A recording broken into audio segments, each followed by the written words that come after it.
Welcome to Shelf Talkers, a podcast from Village Well Books and Coffee in downtown Culver City.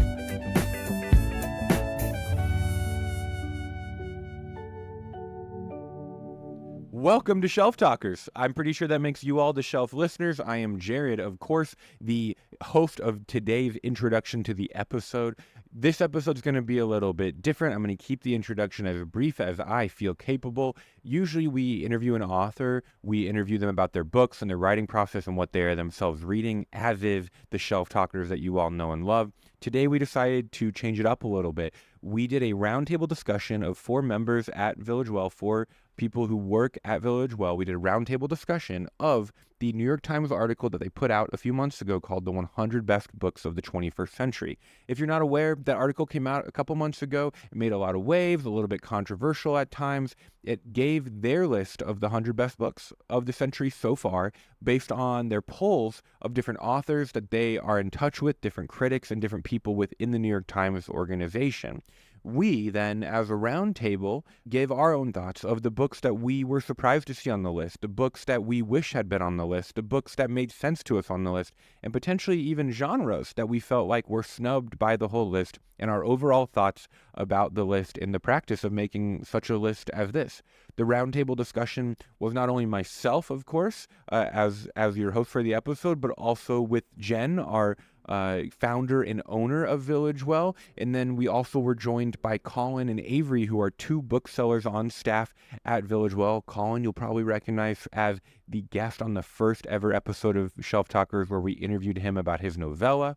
And then Avery, you probably recognize from around the store, but she's also been on a couple episodes of Shelf Talkers as a part of our recommendation segments over the last year. So this episode is a fun change of the norm of this discussion about the New York Times list. As always, you can find the link to this article in the description of the podcast. So if you want to follow along, feel free to just look below, find that link. You can look at the 100 best books of the 21st century as determined by the New York Times yourself. You can follow along. You can see if any stand out, see what you think, see if you've read any on the list. And then, of course, if any of the books in our discussion today stand out at you, jump out at you, and you go, wow, Avery or Colin or Jen's recommendations, probably not Jared's, their recommendations were so good, I really have got to go read that. Well, boy, do I have a great secret to tell you, because we sell these books at Village Well. Almost for sure will all 100 of these books be possible to purchase at Village Well, if not the day you come in, very, very soon after.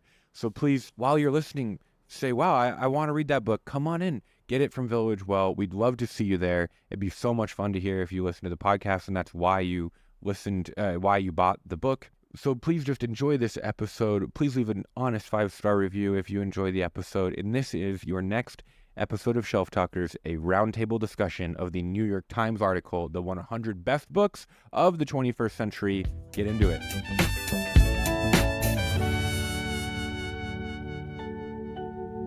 All right, villagers, welcome back to Shelf Talkers. We've got a really fun episode coming to everybody today. We're here in the new expanded Village Well offices. You might be thinking, I thought that office was a tiny little one-door thing. We have multiple doors in our offices now. We're really excited about that. We're coming to you from there. But I'm here, I used to be with Julia every time, but now I'm actually here with 2 other co-booksellers here at Village Well as Jen, our owner. So let's introduce ourselves. Can you call me your boss and not your owner?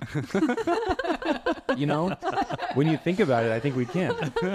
You're not wrong that probably... Or your leader. Okay, I feel like that had a different connotation. Okay, that's fine. Imagine if I were up at the front desk, like, let me go grab my leader. I love that. So let's go down the line and introduce ourselves. Avery, you're such a fun coworker to work with. How are you doing today? Thank you. I'm doing really well. I'm always happy to be here with my coworkers. My name is Avery. I work here. I read a lot of literary fiction, so this list was kind of made for me, and I'm really happy to discuss this very controversial list of 100 books of the 21st century that New York Times put out. So happy to be here. Absolutely. And I'm also here, of course, with Colin. Hello. You might recognize Colin from the first episode of Shelf Talkers, one of our highest ranked on the listener reports, as well as, I forget the number, but a different episode where we interviewed Jenna Rose Nethercott together as well. That's right. Yes. Making your 3rd appearance. How does that feel? 3rd appearance. Yeah. 3rd time's a charm. No, just kidding. The first 2 are great. Yeah, I'm Colin. I'm the resident horror expert, I guess you could say, and horror author, and very excited to discuss this list and specifically call out the fact that there's no horror on the list. There's no horror. What a bummer. There that is. And now coming all the way around the circle to my boss, formerly owner, and also of I have course my fearless divested. leader. Yeah. Jen, how are you today, Jen? I'm great. I'm very excited to talk books with all of you guys. We see each other all the time and we talk a lot, but it's rare that we get to really talk in depth for long periods of time about a list of books. And can't wait to hear how you guys rank things and Yeah, get in the mix. I know we have so many short conversations. There's so many things going on in the store. The amount of times that we're not running from one place to another is only really cut up by customers buying books. Yeah. Like we said, so today we're here on the episode. We're going to be talking about the recent New York Times 100 best books of the century so far list that they put out a couple months ago.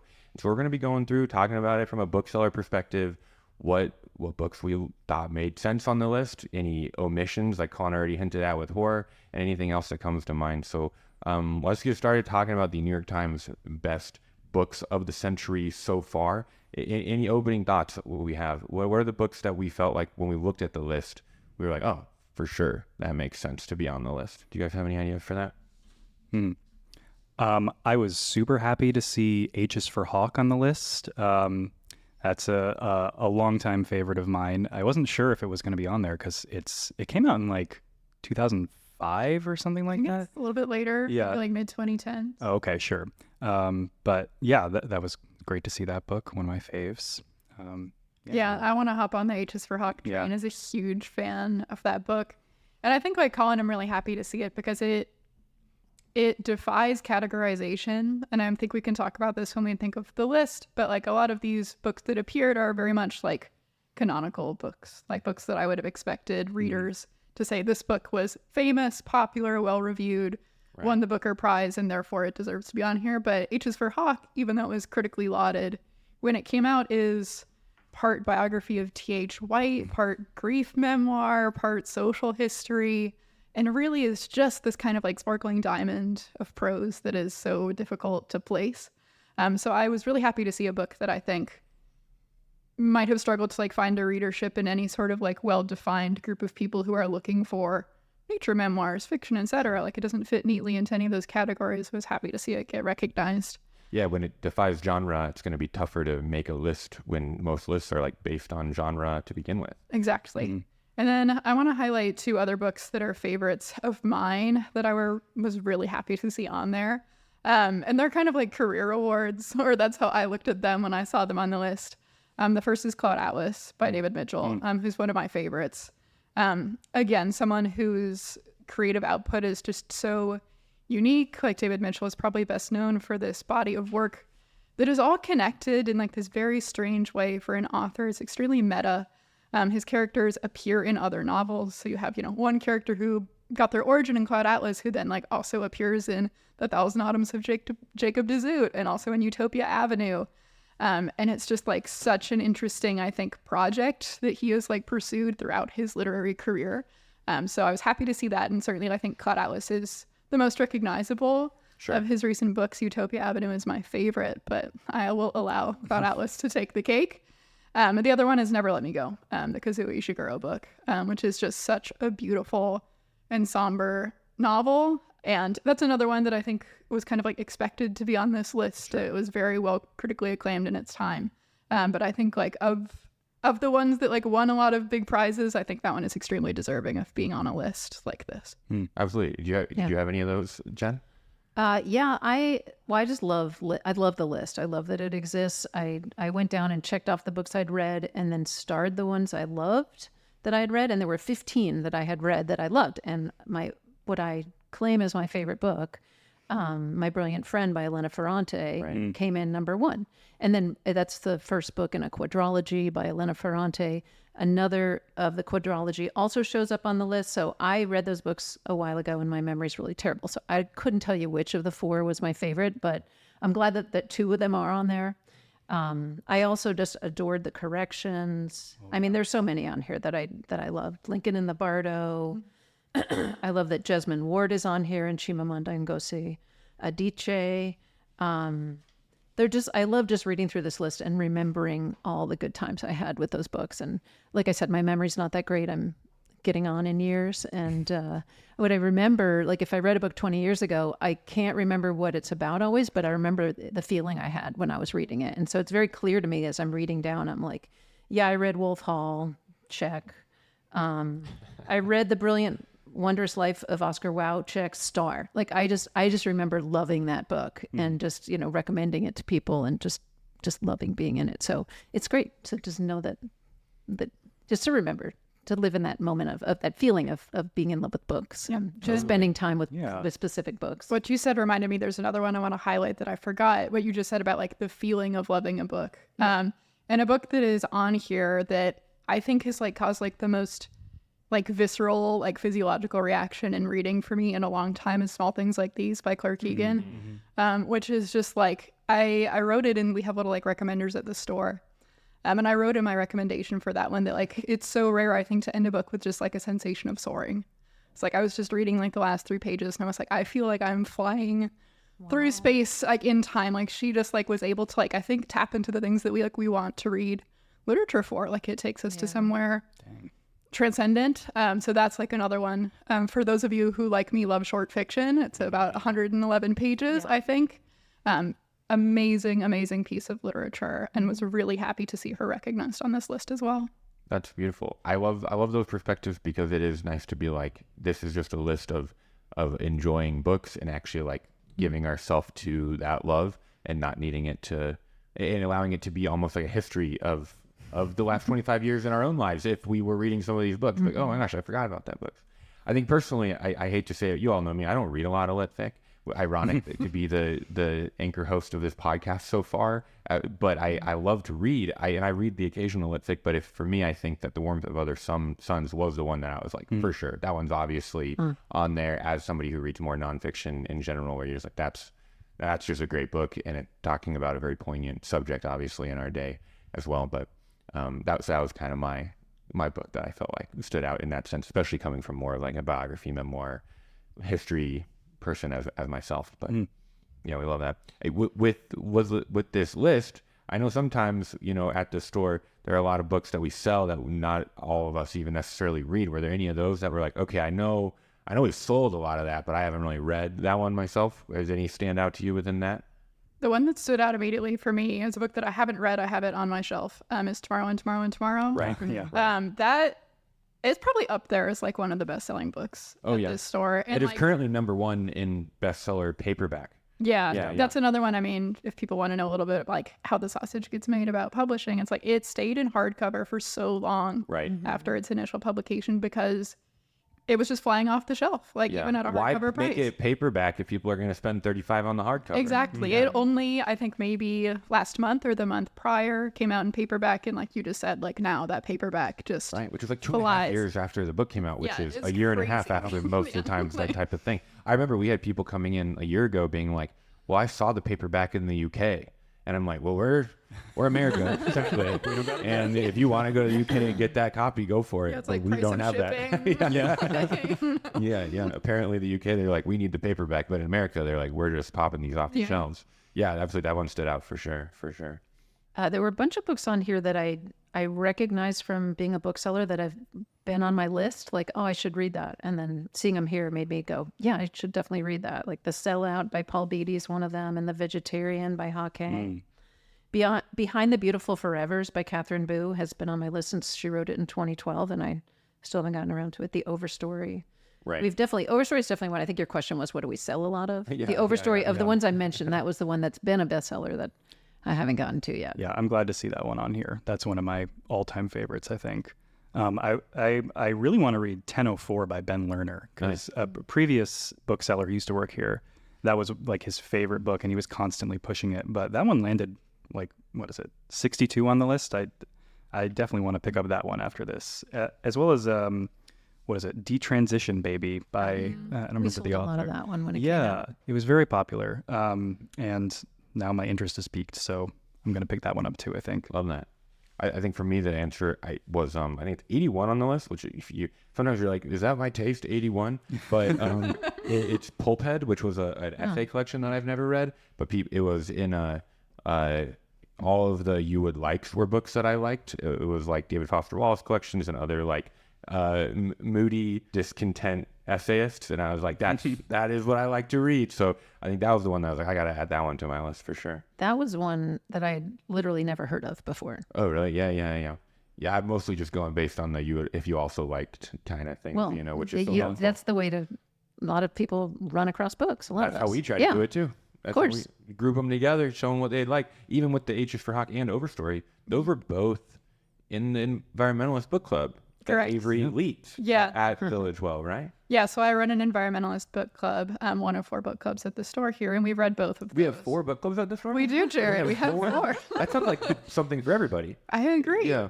Yeah. We have regular fiction, we have a creativity, we have an environmental, and we have Sci-fi canon and sci-fi fantasy. Yes, but we read both the Overstory and H's for Hawk at different times for that club. Yeah. I know I'm jumping ahead in your questions, but you read a book this week in book club, Avery, that was very popular and that I was surprised was not on this list. Yes, I agree completely. That was kind of a huge omission. We just read Braiding Sweetgrass. Oh, yeah. By Robin for sure. Which is not only very critically acclaimed, but one of these bestsellers. It's One like, of the best-selling books since we've opened. Yeah. For sure. Yeah. And I think that was like a very notable omission amongst many notable omissions. Yeah, absolutely. We can totally move into that. I loved our discussion of what we loved. Let's get into that a little bit. So we talked about some omissions, but like talk about the genres that we don't really see. I think the biggest online buzz, at least when I was reading about this, was mostly about the different like genres. That there's almost seems to be whole genres that seem to be absent from the list. That this is a great list if you're mostly reading literary fiction, for sure. But what are those other genres that you guys noticed were not there? I mean, I'm ready to talk about the lack of horror. Yeah, locked and loaded. Tell us about it. Yeah, I mean, I think, I'm not surprised, honestly. It's an oft maligned genre. But I thought something that was interesting is the famous authors who, the New York Times showed their ballots. Some of the famous authors who are genre writers picked a lot of lit fic and not a lot of science fiction. Like Stephen King, he did pick his own book. Right, which is the most fun thing to look at. You'd be like, oh, that guy's got audacity. Did he pick? He picked Under the Dome, which is not the one I would have picked. It's a great book, but I don't think it's one of the top 100. But his other books were like, he picked Gone Girl. I think he had a Cormac McCarthy book on there. Yeah. And so like the genre writers weren't really picking genre stuff, which is, I think, why there's a kind of a lack of representation. The New York Times probably thought, well, if we give Stephen King the ballot and we give a bunch of other genre writers the ballot, then that'll democratize the idea that there might be a horror or two. Yeah, I also think there's like maybe a lack of consensus about what the best in the genre is. Like if you ask fans of horror, they might pick a Stephen King book, but he's got like 70 books. So I'm sure that vote sort of got diluted across the voting body, but it would have been nice to have a few more. The Vegetarian is probably the one that comes closest to horror, and it's a great book, but would have loved to see some Stephen Graham Jones or Paul Tremblay. Maybe a little Colin Hinckley. Sure. The most my notable favorite. omission, there's the Black Lord. I mean, The Black Lord is one of our best sellers. I don't know what the other books are doing. Yeah. That's very nice. I wouldn't put it on the top 100, but What would be your Stephen King book? It came out post 2000. I'd put 11/22/63, which is sort of a horror, but it's really a historical novel at its heart. But it's also sci-fi fantasy. It's also a romance. It's a really, really wonderful book. It's quite long. It's like 800 pages, but definitely. It's on the newer side too, right? It came out in 2011, I think. Okay. Yeah, that's the one I would pick of his, I think. Nice. I know we've also talked a lot about behind the scenes of like how poetry seemed to be, there's one poetry book, right? I think from when we've looked through this list that was on it. What do you guys think about that? And why would there not be more? It's interesting to me because I think poetry, there's such a strong readership of poetry. And like we have a very clear like audience for that at our bookstore. Right. But I think like because lovers of poetry are like so immersed in that kind of reading community, I get the sense that the people that they ask to vote are not necessarily people who would count themselves as like first and foremost lovers of poetry. And so I think that speaks to just like a pattern that we see that is interesting at the bookstore, which is like people who love poetry, who know about poetry, who consume a lot of poetry and think in that manner are not necessarily also always the people who are reading like literary fiction. And I think it just speaks to like something about how this list was constructed, what the parameters might have been. And you know, every time you do anything with like surveying, you have to do all these like things to like make sure that your survey is actually good.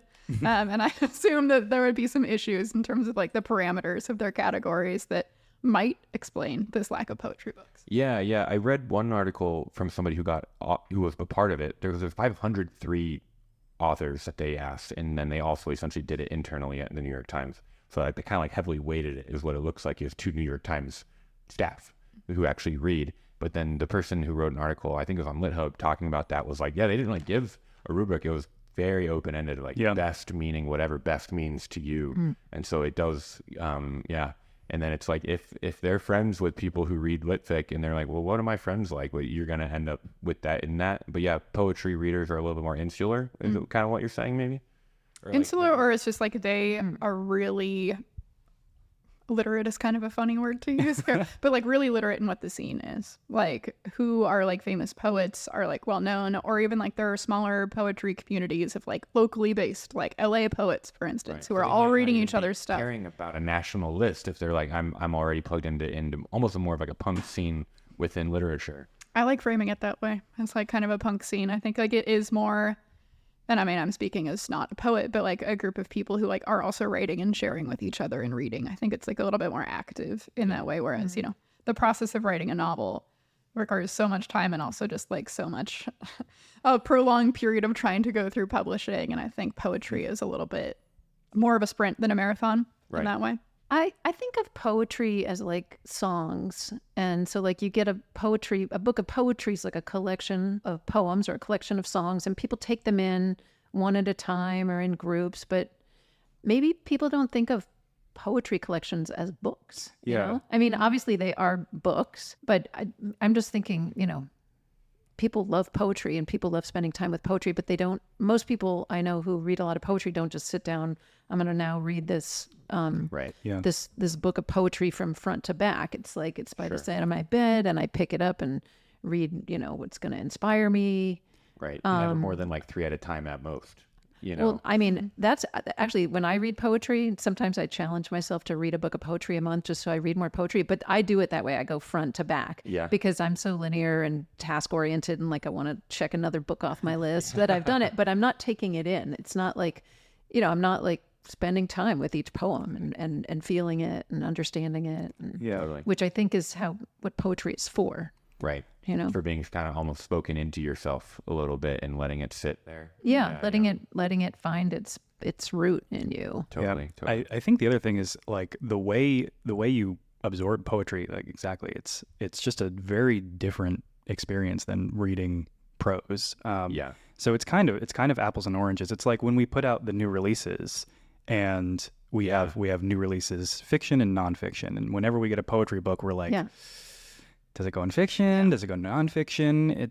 The answer is neither. It's its own thing. Like it's kind of, we need a table. For new release poetry. Exactly. Spot. And there's so little like new poetry that we get in the store. It hasn't really justified its own space yet, but I think we probably should do that. I disagree with that. Yeah. Okay. Well, I think we could make a space and find some stuff to put. I mean, we've got more space. And we do have more space. More space. That is a good point.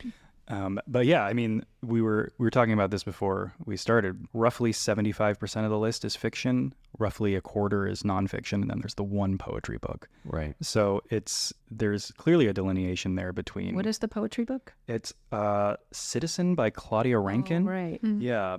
That's so funny. I saw that on the list and I was like, I thought that was a book of poetry. Wow. Wow. I didn't even know that. I wasn't expecting poetry to be on the list. Sure. Which is maybe what a lot of people thought. Yeah, apparently. Yeah. No, it sounds like it. Yeah, that's funny. I want to highlight another genre where it got very few like entries on the list. There's one poetry. There's also only 2 graphic novels. Yeah. Fun Home, And the Persepolis. Bexel book, and Persepolis, the Marianne Storapi book. And I read a lot of graphic novels, and I grew up reading comic books. And I think that kind of just speaks also to this bigger question that we're getting to about genre. Yeah. Persepolis and Fun Home are like 2 of these graphic novels that have really like broken through to the mainstream because they are perceived by readers to be about quote unquote serious topics.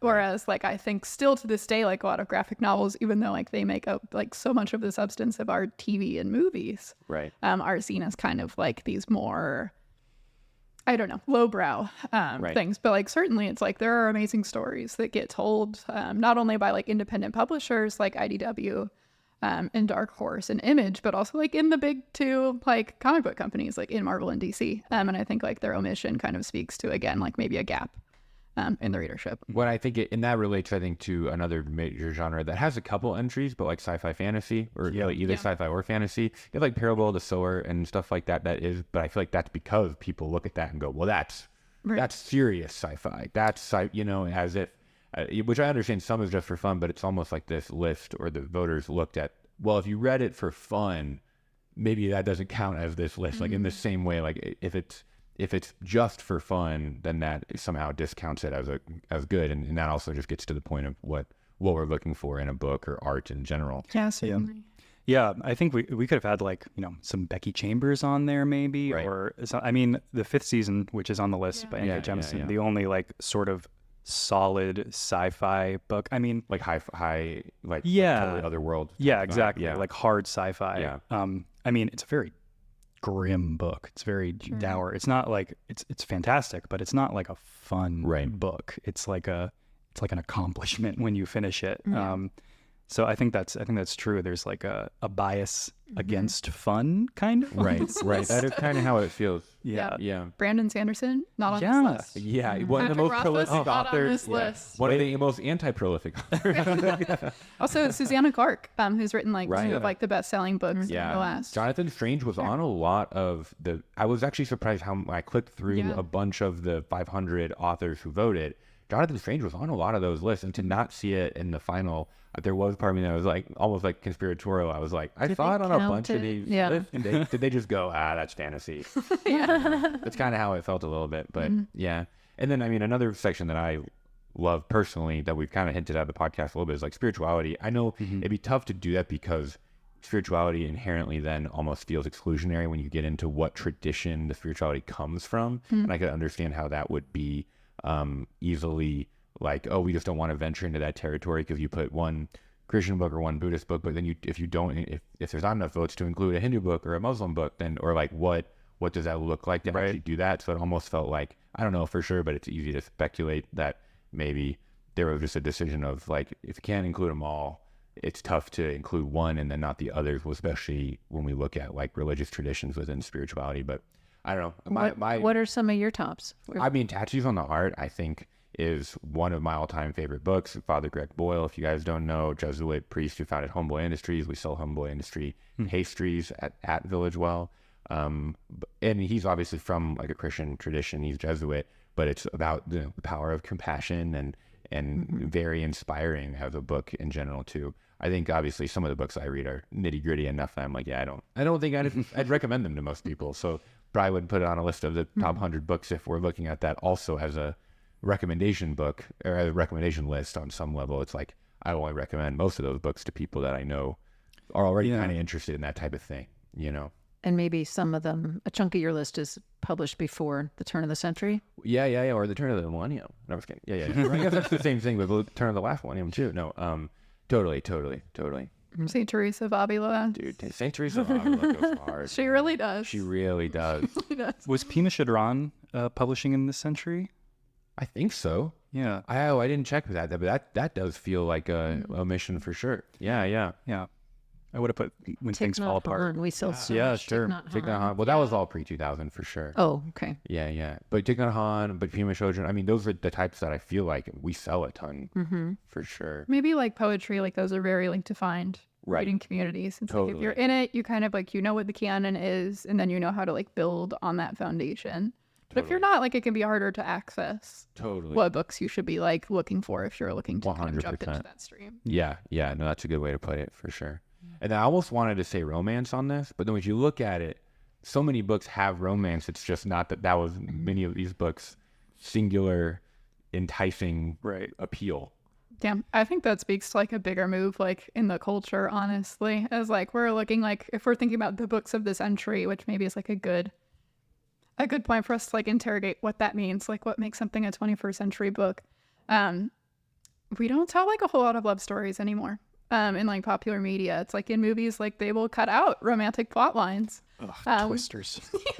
So mad we were Twisters. talking about Where they literally filmed a kiss that they cut out, Yes, right? but it's like that's something that I think it is just like it's currently on the back burner. I assume like it will come back, as most things in culture are like a pendulum. But I think like when we're thinking about like what defines like a 21st century book, like the absence of like love stories or like love plots in like what is considered like serious works of fiction is like a notable thing to consider. And like certainly that has not been the case for like a lot of like culture. Also in terms of thinking about like, you know, the parameters of this list, what makes a 21st century book. I do also want to talk about the omission of like a certain number of very important YA books that like defined entire generations of readership. Made people readers. I mean, The Hunger Games, The Book Thief, like Percy Jackson, the final Harry Potter books. None of those are on here. Right. And even like, though if you ask people why they read, those are probably on that type of list. Certainly. Yeah. I think a lot of the people who were probably surveyed would be hard pressed to put J.K. Rowling on a list like That's this. also valid. That is valid. That is valid. Yeah. Yeah, no, absolutely. Absolutely. Yeah, I thought that too. I mean, like, Hunger Games was like the defining book of the mid 2000s. Yeah. You know? It might also be generational. You know? Totally. I mean, like that is like a very specific, were you like a teenager reading in the 2000s or 2010s? And if you were, then you read these books. You don't think Stephen King? No. Stephen King definitely has read these books. Let me just I'm sure. I think he might have read every book ever published. Yeah, and written half of them. And written half. And then were there any others, any other genres or subcategories that you saw missing? I want to touch briefly on the lack of native representation. We touched on it briefly with Braiding Sweetgrass, but there's no Louise Erdrich on this list, which is a massive oversight. There's no Tommy Orange. Like I said, there's no Stephen Graham Jones, although he's a little bit more niche. There's no Morgan Talty. It's just it seems odd because those are all like massive authors. Louise Erdrich especially is kind of galling. I'm surprised The Night Watchman's not on here. That was a huge book when it came out. It still sells really well. The Roundhouse too, yeah. Maybe she's pretty prolific, so it could be like she split her own vote. Split her own vote maybe, because I would have voted for The Sentence personally. But yeah, it's kind of a bummer. I would have liked to see more. Yeah, and it definitely goes to show kind of just the groups that we're asking, and these are all wonderful books, I've been told. But so when we go around and we look, what whether it's on the list or not, what's like a book or two so that in your mind was the top book of the century so far as we turn toward wrapping up?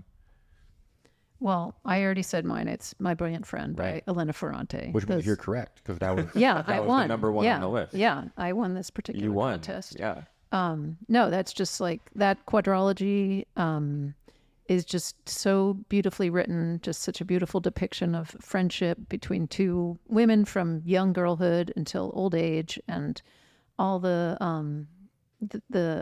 competitiveness they have between them, and deep, really indelible love that really oftentimes we only form that kind of love when we start being friends with or close to someone at very young in life. And just being in Naples after World War II, that's where the story starts. And there's just so many brutal, horrible and scary scenes that are set. And these two women, they're both super smart, and they make their ways in very different ways. And I just, I can't recall a lot of the details from those books, but I just remember just loving them so much. And I recently got my daughter to read the first one, and she just went and gobbled up the four of them in a month. And that was so satisfying to me that I was like, yes, I didn't remember incorrectly. I mean, I'm validated. My memory's validated by the fact that so many people buy it and still talk about it. Totally. I love just like having it be read close to me. for a period of time. And, When and a have- close friend likes a book that you like, you're like, oh, I now I'm even more validated in this friendship or the relationship. Yeah, exactly. Yeah. Yeah. It's when people don't like it, you're like, how did we get this close? What about you, Colin?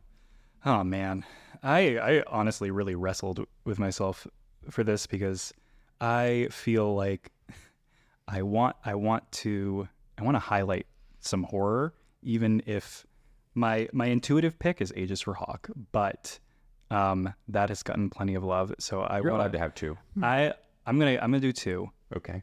But it's not Ages for Hawk. Okay. The first is The Only Good Indians by Stephen Graham Jones, which is an absolutely brutal book and not something I would recommend to anyone, but it's... What a pitch. Not... no, sorry. I wouldn't recommend to everyone. Yeah. Sorry. It's about a group of Blackfeet Native Americans who this close group of friends who, on a hunting trip, trespass on this sacred land and kill basically an elk god accidentally.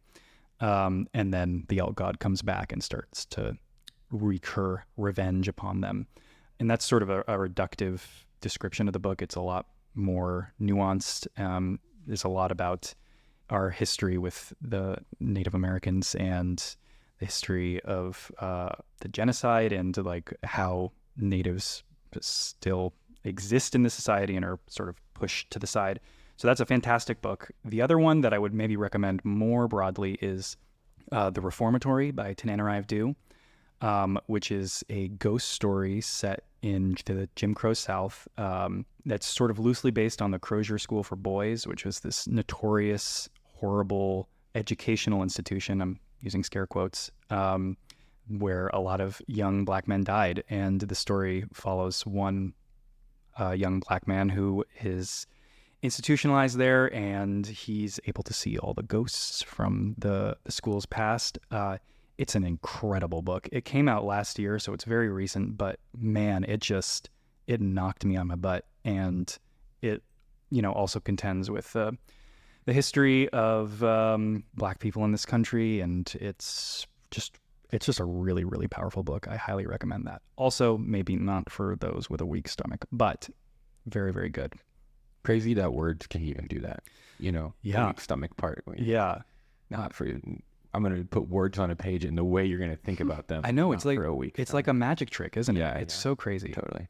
Absolutely. What about you, Avery? Yeah, well, The Reformatory is a beautiful book, just to echo what Colin said.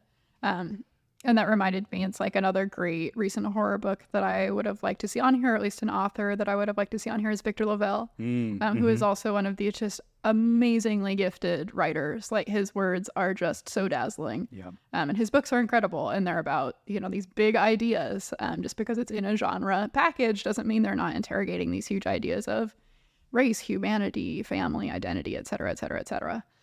So I just wanted to, lend my name also to The Reformatory. Everyone check that one out. I'm also going to go with two. I'm going to go with one that was on the list and one that was not on the list. Okay. So I kind of already hyped mine up at Small Things Like These. It's the Clark Egan book. But I would say all of her books belong in this kind of world of smaller fiction books. They might not necessarily be microfiction, but we're talking about books that are under 120 pages. So highly recommended for people who want really transformative literature, but maybe don't want to do it in 800 pages. Like, check out Clark Egan, great author, great Irish author.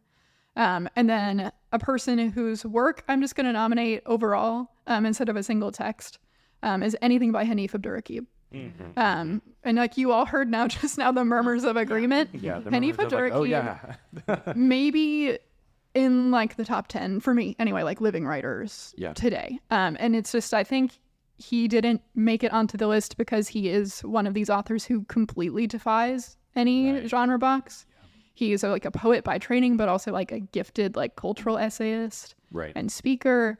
So I mean, like any of his books, like Little Devil in America, They Can't Kill Us Till They Kill Us. There's always this year, the latest one that just came out. They're so fascinating in that they are like criticisms of our culture, of our music, our TV, our sports, and how much they're also like just really bracing portraits of his life that deal with like the most kind of like raw inner emotions that you can get to. Yeah. And then he'll throw in like things that are hilariously funny and light and like poetry and like all these interesting structural things. So I just want to like highlight him, I think, as a person who certainly should have been on this list, I think, this year. Yeah. Love that. I think for me, I'm going to go with the book that I sell the most by recommendation in the store, which is one of my top books, is a fiction book, which is Exhalation by Ted Chiang. If you haven't read it, it's short story sci-fi. Think kind of Black Mirror, but like not quite as dark, but definitely like we're going to take a technological idea to its logical conclusion while also investing like deeply in how characters would interact in that new world, but in very kind of short bursts. That book has, I just remember reading that and being like, I haven't had like ideas stick with me so long, where I was like haunted by multiple of the stories, and they're multiple. And if you don't know, he also wrote the story that Arrival is based on in a different one of his collections. So it is that type of like very deep sci-fi, but there's so many stories in Exhalation that I expect will be a movie in the next, decade or two that is just like too perfect of a beautiful snapshot of this other world with a deep ethical question at the core. And also my second would be the book I already mentioned, Tattoos on the Heart. I think is one of the best widely available like spirituality books of the last couple decades that regardless of your background would be like an edifying, encouraging read. And the way he associates kind of playfulness with safety and all of these things about the way that he invests in community, it's gorgeous. So you guys have any closing remarks?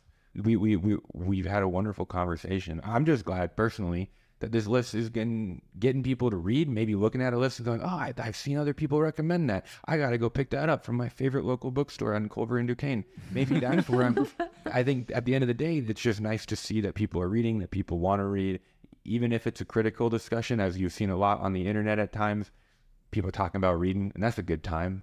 That's what I like to do. I just want to thank you, Jared, for leading this conversation, but also for leading Shelf Talkers.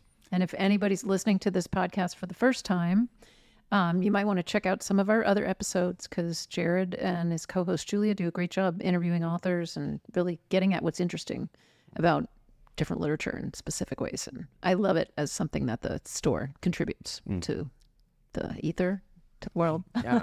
And thank you, Jared. Yeah, thanks, Jared. Wow. Thank you, everybody.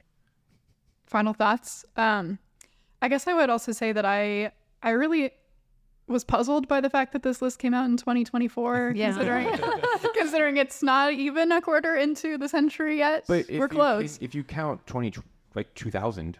Sure. Okay, let's be charitable. But to build off of that, I am also really pleased that it exists, because I would love for people to also read like really contemporary fiction. Yeah. I think like if you're the kind of person who enjoyed reading as a kid, but then you took like a break in like high school or college where you weren't reading like a lot of fiction, you end up with this kind of weird scatterplot where it's like you've read a lot of new releases as a young person and then only classics, and then you've stopped reading. Right. So I love that there's kind of a list for someone who maybe hasn't read in many years to go and be like, what is the best stuff that's come out in the last 2 decades, and that they can get back into new releases. I think it's Paul McCartney, the Beatle, who once said, in case you didn't know who Paul McCartney was. Yeah, in case you got confused with Aaron. Yeah, who said that, I think someone asked him once in an interview, and this might be apocryphal, but asked him once in an interview what his favorite decade for music was, and he says, my favorite decade is the current one, because it's where the new music is coming out, and that's what's interesting. And so I think for reading, I find it to be kind of a similar thing, where it's like the stuff that is coming out now is so good. And like so contemporary, and like we can read it in real time, and there's something so exciting about like reading an author's work as it's like building as you're reading it. So I am really pleased that a book, like a list like this, exists so that people can get into new contemporary fiction. Yeah, and I will say you're probably the bookseller that I feel like the most. When a new book comes out, like within a week, you'll have a shelf talker for it. Like how did Sometimes Avery the read shelf that book? talker says, I haven't read this yet, but I know it's going to be great. Yeah. It's going to be good. Like Ann Powers wrote this book about Joni Mitchell. Like it's going to be great. Yeah. I also just love to your point, Avery, that it's maybe helping people think about reading and getting into reading, that just sparked a conversation. And there's so many different ballots out there, not just these 100, many of which I think are, heavy and hard, to read. There's just so much conversation about great books to read now that got sparked by this. Yeah. I think the New York Times even published a follow-up list that was like a reader's choice list. Yeah, which was a Yeah. lot more like Yeah. fun reads and stuff too. Yeah. Yeah. Yeah. So there's just there are a lot of great books out there. Yeah. There's a book for everyone. There is, and reading is awesome. And reading is great, and it makes Great you way to spend cool. time. But like, it's also the antidote to everything that ails our society now, all our lack of attention because of these devices that we look at, we can get some of that back by spending time with a paper book. Yeah, absolutely. Colin, you have any closing thoughts? Just that, I too am glad this list exists, and it's like obviously by no means definitive, or I bet if you took this poll next year, it would be so different. Yeah. So I just love that people are so invested in it, that everyone has the books that they're really upset aren't on there, the ones that they're really glad made it on the list. But like, it's just all good fun, you guys. This is not like going into the Library of Congress as the top 100 books of the century. So let's like keep adding to the list, subtracting the list. It's a living document, I think, and that's really fun. Yeah, I love that idea that if you did this in a year, it would even be a different list. Not just because there are new books, but because the things that resonate in us about our culture would be different in the way that we view the books. And it's going to reflect differently as like what we think is important and what, as culture shifts. Well, this has been a really fun conversation. I know I've enjoyed it. I hope the listeners at home are enjoying this. This has been yet another beautiful episode of Shelf Talkers from Village Well Books and Coffee. We will see you all again in 2 weeks. Thank you. Bye. Bye. This episode of Shelf Talkers is brought to you by Village Well Books and Coffee. It was produced and hosted by Julia Elizabeth Evans and Jared Kassebaum and edited by Akash Timuluri with music by Noah Vickland.